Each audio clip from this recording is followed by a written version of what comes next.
కోన sir ఒక movie okay చేయాలి అని అంటే యాజ్ అ రైటర్గా మీరు ఏం చూస్తారు అండ్ యాజ్ అ ప్రొడ్యూసర్గా ఏం చూస్తారు?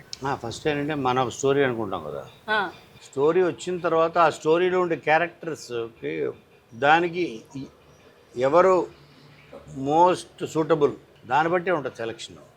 ప్లస్ ఇప్పుడు రావు రమేష్ ఉన్నాడు. రావు రమేష్ గారు ఆయన జనరల్గా ఫాదర్ క్యారెక్టర్ చేస్తారు. మన కథ రాసుకున్నప్పుడు ఫస్ట్ గుర్తొచ్చేది ఆయన పేరే.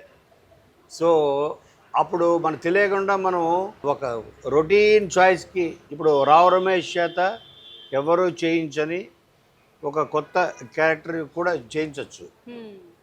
మనకి మైండ్లో ఫస్ట్ ఏ పేరు వచ్చిందో వాళ్ళని పెట్టుకోకూడదు, ఓ ఇంకా అప్పుడు కొత్తగా ఉంటుంది. యోగిత అని తను యాంకర్, తనని రోషన్కి మదర్ కింద పెట్టా. నేను టీవీ చూస్తున్నప్పుడు ఏదో ఏంటి పొలిటికల్ ఇంటర్వ్యూస్ ఎక్కువ చేస్తుంది అమ్మాయి, యోగితారెడ్డి. సో అందులో చూసి అరే రోషన్కి మదర్ అయితే బాగుంటుంది, తను ఇప్పుడు దా ప్లే చేయలేదు అని యంగ్ మదర్. ఇప్పుడు జనరల్గా Roshan is just at 19 years అని నేను అడిగా.